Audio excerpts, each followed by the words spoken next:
Yeah, that was it was a very nice tune. I have lit the candle and everything seems to be okay, standing firm. And I um, I think water is the deal here. So today, good morning, good afternoon, good evening, good night, and here I am as ever before. And today is it's a rather cold day. I catch a cold anyway, and don't feel so very ship-shapey anyhow. But I have to hope that this flu is going over. This is not going to be permanent. I hope.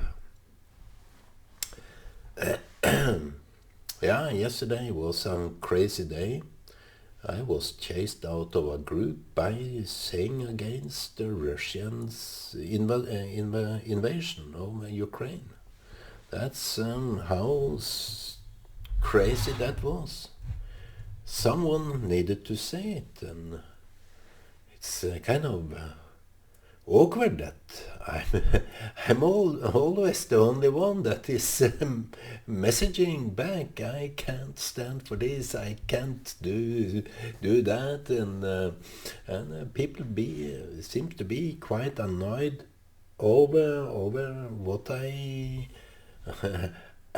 It was several people that obviously contributed to this case because that's why I reacted, because there were three, maybe four, that contributed to support Russian invasion, and they are doing the right thing and all this kind of crazy stuff. I don't know. I have to be honest. I don't know what they are doing, and by killing people, they have justified. They have justified the invasion by killing. Justify the case by even though people are killed. That's collateral damage. That's what I say, and I think that I will not stand idle to look at this. I may be haunted for this, but I don't really care about those people. It's not my task to save myself. I think that is in the hand of God, and I think also that I've been rescued many times. I can go back from the age of 4, I think, 3, 4. I was in the river in Jomdal. The time of my early ages. I was in the river. I think I was alone, but I liked to play in the water because it was nice. Then I tilted backwards and went under. And only my sister saw it, and she was sitting on the lawn, and she cried out.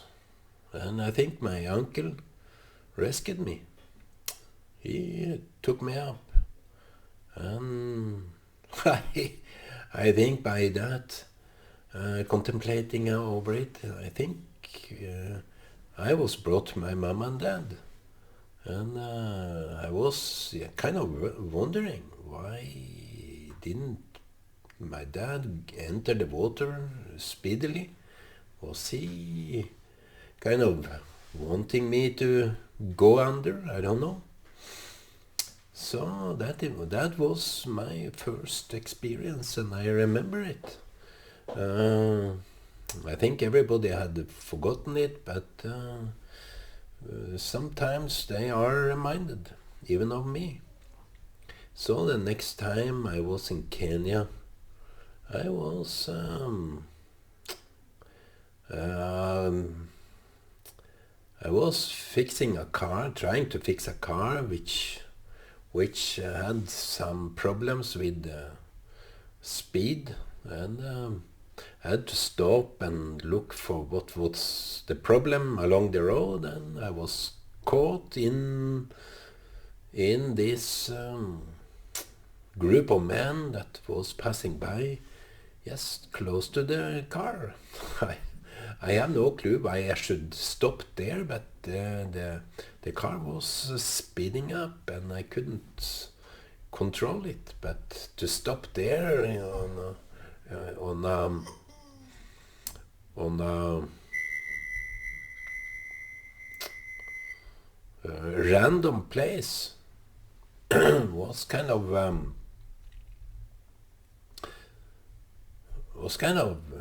funny, or not funny, but strange, that they had a pistol which were pointed at me, and I was brought into the bushes and pointed the gun at me. You have to stay here. We will bind you here to a tree, and they were asking, what are you doing here? My parents are missionaries. I can't say anything more. But I'm just here trying the car. So they took the car and drove it away. And they said that someone is going to leave you here in the bush. So I was kind of waiting. They went away. They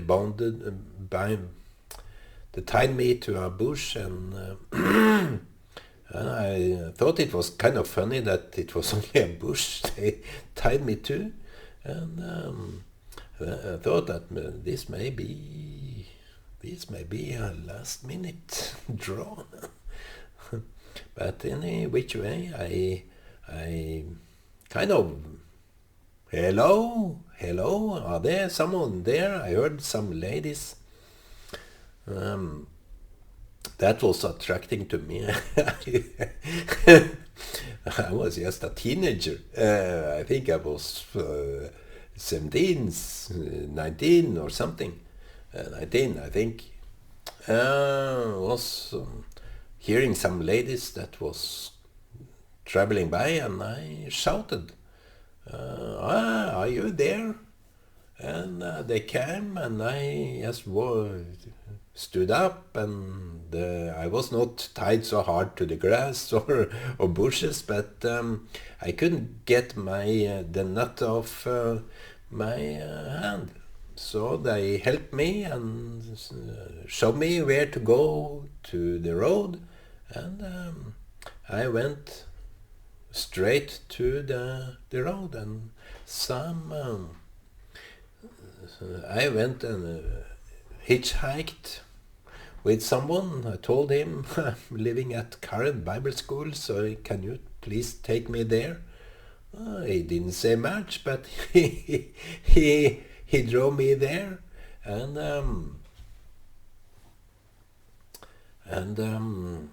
he was kind of nice, but not so nice. He was kind of a weird person that didn't say much. I said that I think they were Kikuyos that caught me. I don't know. They seem to be Kikuyos, and I was afraid. Did I say something wrong, because maybe he's a Kikuyu too? I don't know. So that was a strange kind of feeling that maybe I said something wrong. But anyway, he drove me back to the place I was staying with my parents, and my mother said, I jumped out of the car and didn't see much of that person later on, but my mother said that this guy, he looked right as an angel. So that is kind of, African angel. so with white hair, and it's kind of, I remember that person, that well, he was kind of a, what can I say? It was kind of a wind blowing there, and he what? It's kind of a touching thing that I was rescued maybe by this angel. so so the third time, I don't know. I think I have been rescued many times because when you are not sure about things, you are the path is blocked. I had some experience somewhere that my path was blocked. So people, I mainly have these atheists in my mind when I'm talking, because they can't grip their head around my saying. They don't understand it. They don't have any answer either, because I don't let it out to be just a fact that this happened, this and that happened, and it was God, it was Jesus, it was an angel. I don't say such proclamations, because it's kind of, you have to let it be up to people's broader ability to reflect, to say something like that. You can't prove anything. What you, even that I ate today, I can't prove. I can't prove that I was a bit lost today. But shows that I'm a subject of God's mercy, someone's mercy at least, that they have mercy on me. I think it's quite interesting that when serious stuff, I think this activistic engagement of mine can be of some importance. I don't know. I thought when I was younger that we were growing up in a culture that was talking very much about when Jesus coming back. And I thought to myself that my father is working on a Bible school in Kenya. That was the place I was taken from. And we had a robbery back there that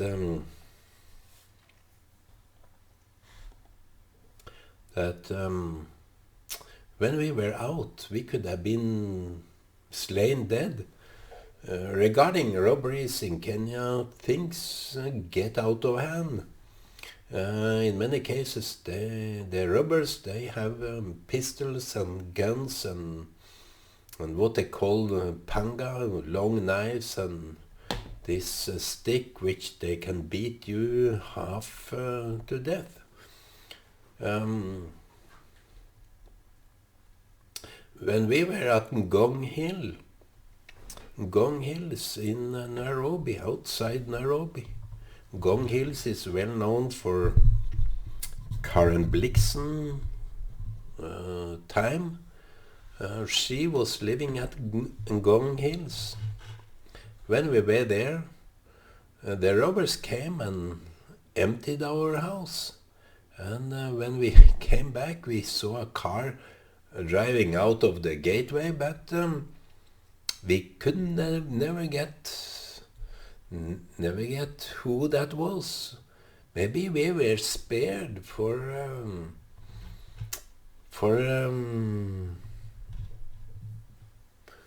good reason. And my father was busy building this current Bible school, and I thought to myself that I'm not so afraid when if Jesus is coming, because he have to wait because my father is busy doing this Bible school. I think in a similar way today. It's a small world, yeah, it is, but it's kind of when you think in that terms, you relax, you don't worry so much. And many people put their life on hold because they think that Jesus is coming maybe next year. So they don't prepare anything to their normal life. They just prepare, I'm ready now. So I have to laugh because that is way back. Today you have to plan. You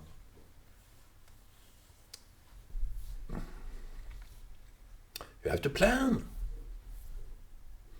So many times you get the feeling that your life is important. I hope you do. But one day it may be over. Someday it may all doors are closing down. And there is no time left to do anything. It's time is up. Time is gone. Time is have ended. So to be an activist is kind of, you have some greater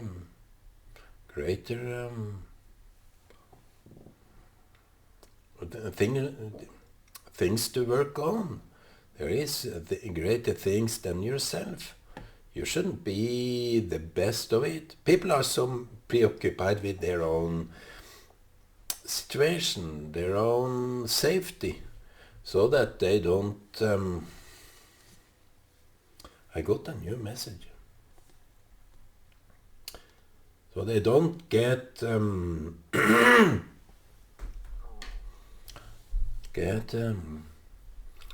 any risks of being excluded, or they want to be in the good group. But when nothing is really that important, what about the case? What about the issue? What about life? What about to be you? Are we so worried sick that we have to protect ourselves in that way? I don't think so. I think people that know about unjust, they should cry out loud. When people know about suffering of other people, they should cry out loud. Many people are very cynical today. They are very cynical regarding unjust doing to, for example, Ukraine. I spoke out of that, spoke my piece, and I was chased out of this group. I'm happy though. I don't care so much about groups. I would rather be in a group that they don't want me than want me, because then you are not that... they can predict... I mean, to say that if you are in a group that doesn't really like what you are saying, doesn't share your opinions, that is a very clear-cut reason why you should be there. I am at least there because of that. People that join groups because of they are totally agree, so they're talking their echo chamber. I have been talking about that, and that is the security. That is the security system people want.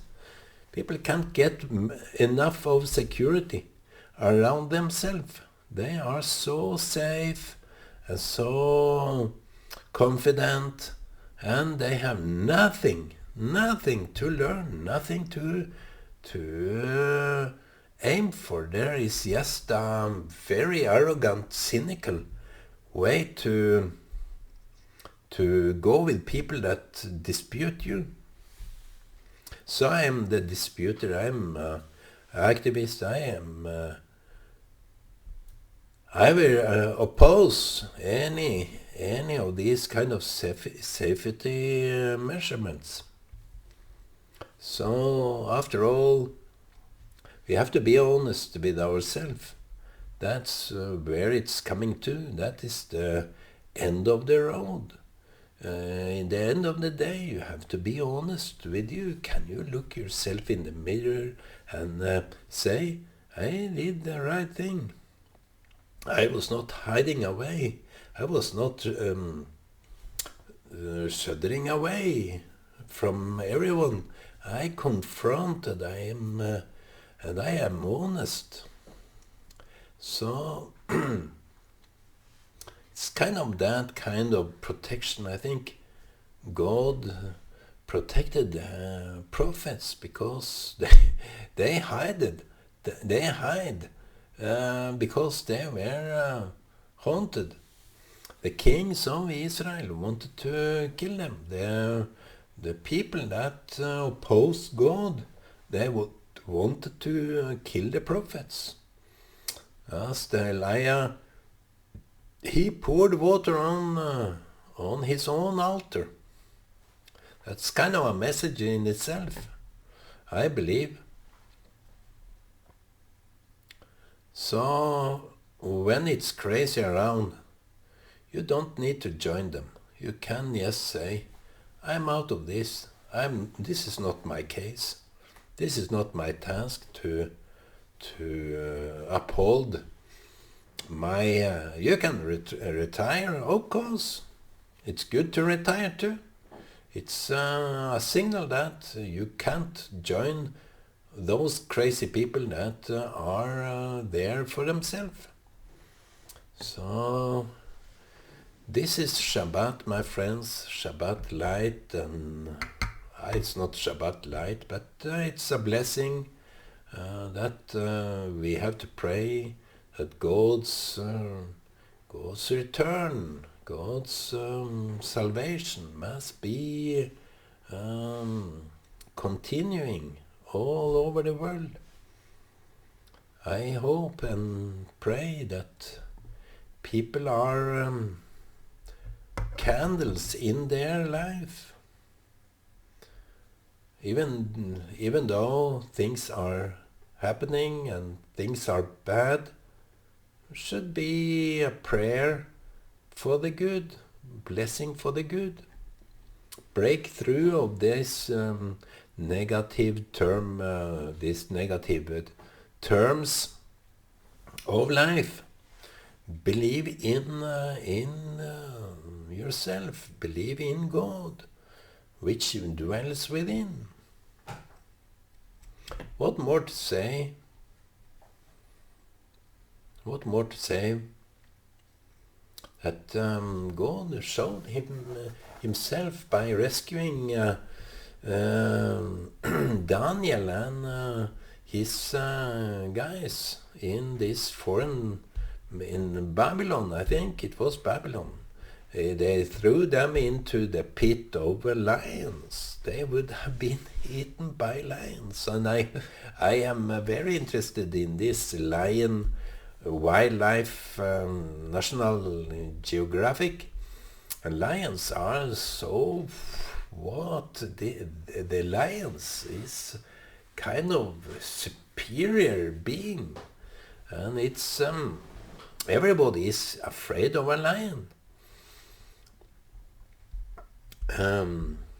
So this pit, Daniel, he was thrown down, and he was even thrown into a firing oven. And the one king that saw that happening, he said that I don't only see 3 guys moving around in this furnace, I see 4, and the 4th is like an angel of God. So don't be afraid, my friends. Don't be afraid. The life is just a spark in the night, but to live through a lion's jaws and the fire going to turn things around. So I think God will prove himself over and over again that you, singularity, you alone, you will go through anything. Just stand the truth. Be honest. Be truthful. Be brave on that. Don't worry too much about what people are saying. It's good to be steady going on that foundation. Foundation of truth. Then you can believe in time all you want. You can believe in your own heart if you want. You can believe in your ability to mend your own future if you want. It's nothing more to life than the honest truth. And as long as we are capable, intellectually capable to be honest with ourselves, we are bound to stick by the honest truth.